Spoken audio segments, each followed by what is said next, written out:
You're watching Rurouni K95's movie review on Silent Night, Deadly Night Part 2.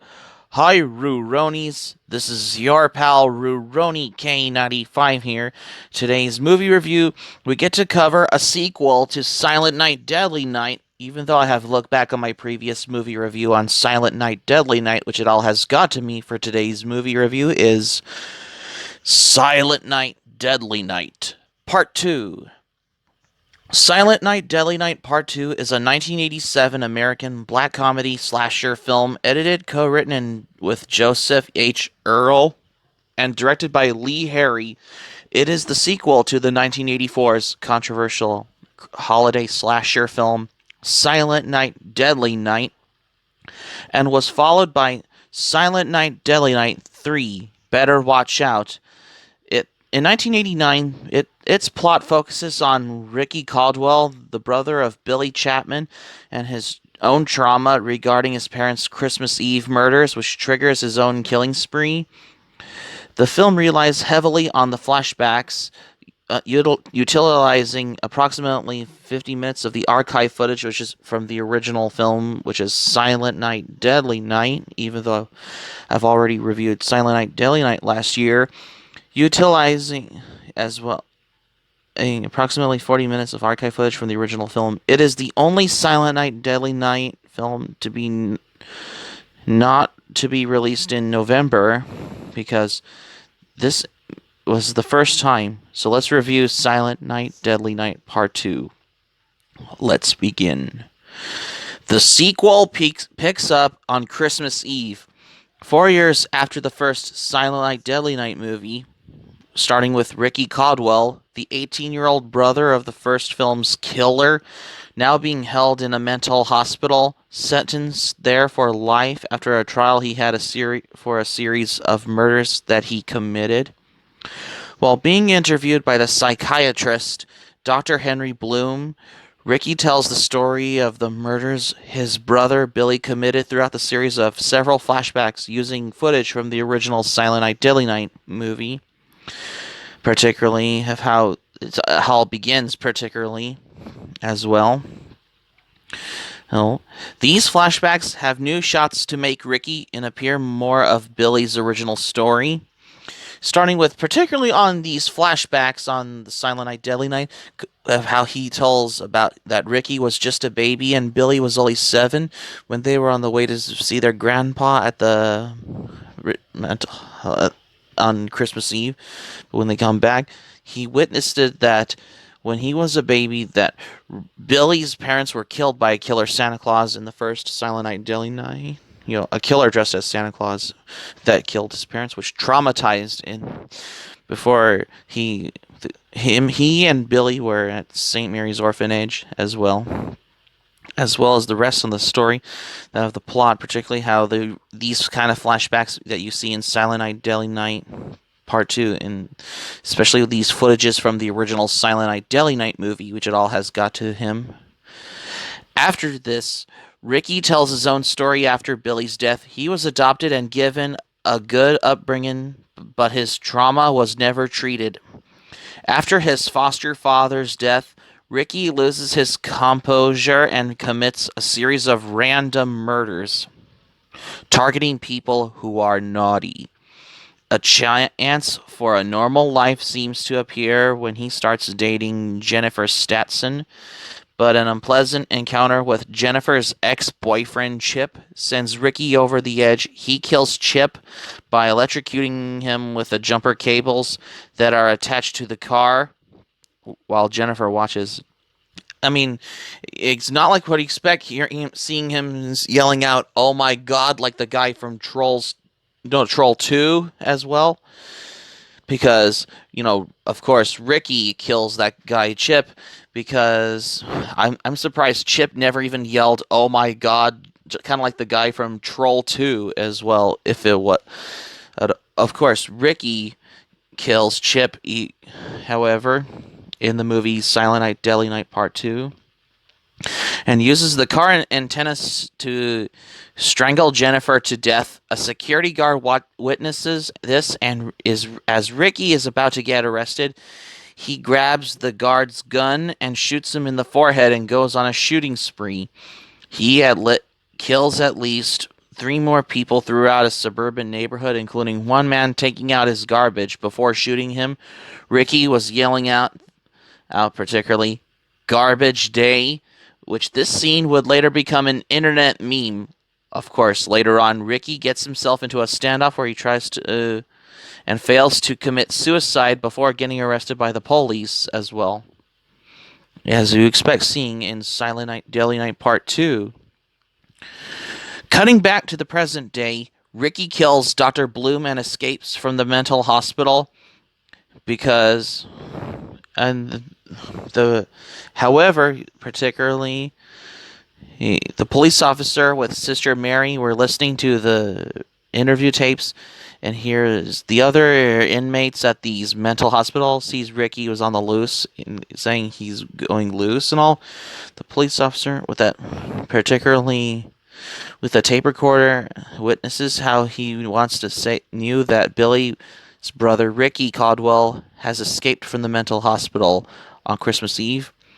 And yet, Sister Mary told the police officer that the orphanage was closed because Mother Superior, the sadistic Mother Superior from the first Silent Night, Deadly Night movie, had a stroke and she retired and lives alone after the orphanage was closed down as well.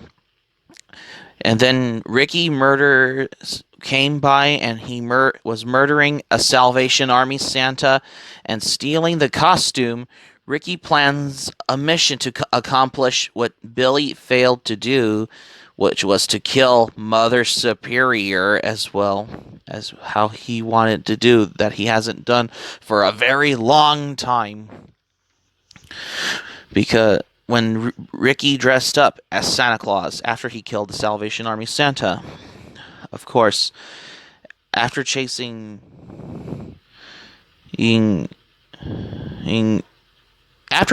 Mother Superior throughout her house, Ricky succeeds in decapitating her head.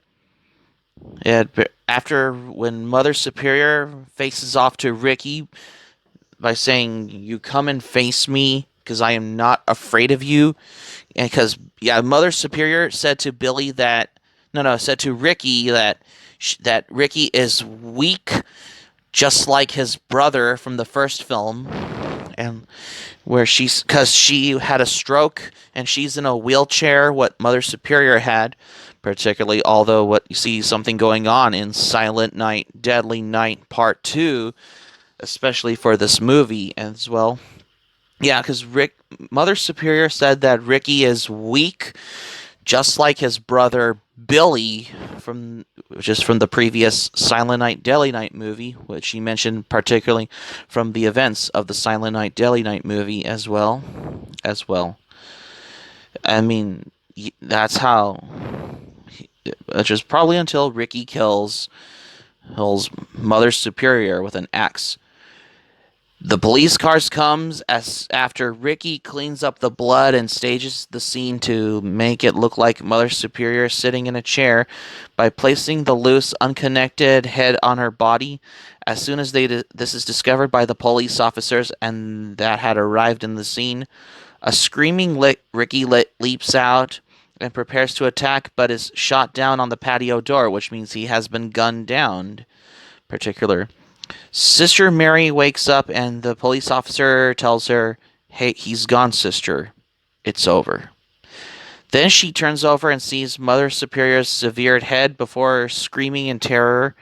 Ricky, who had been shot by the cops, suddenly opens his eyes and smiles devilishly in his devilish ways of how he had a deal with the devil in this movie, indicating that he had survived his gunshot wounds until the final shot shows Billy's arm dressed in a Santa suit plunging a knife into the screen, which is a stock footage from the first Silent Night, Deadly Night movie, which is before it freezes, that's how you end this movie with, and how the credits roll at the end of Silent Night, Deadly Night Part 2.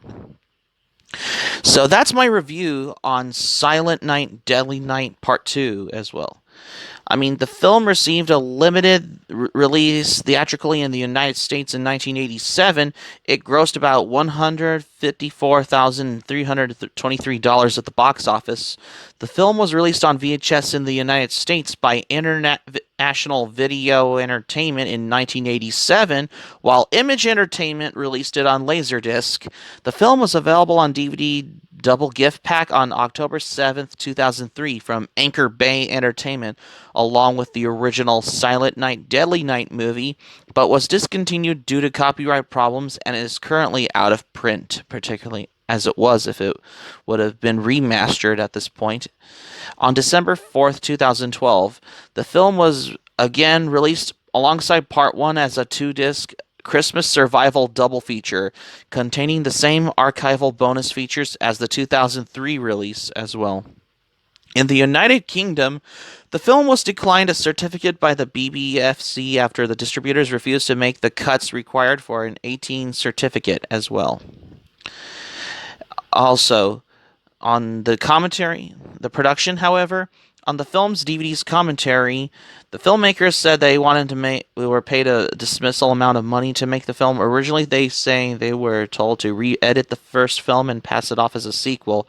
Director Lee Harry said that he demanded that a new film be shot, though he did not have the budget to create an entirely new story. Harry says that they had tried Eric Freeman to participate for the commentary track, but they were unable to locate him at the time as well. And on December 11th, 2018, Shout Factory, under its Scream Factory label, released the film in a two-disc set collector's edition on Blu-ray. It features a new 2K transfer of an archival theatrical print with the flashback footage of the first film movie being taken from the same 4K master released by Shout Factory in 2017.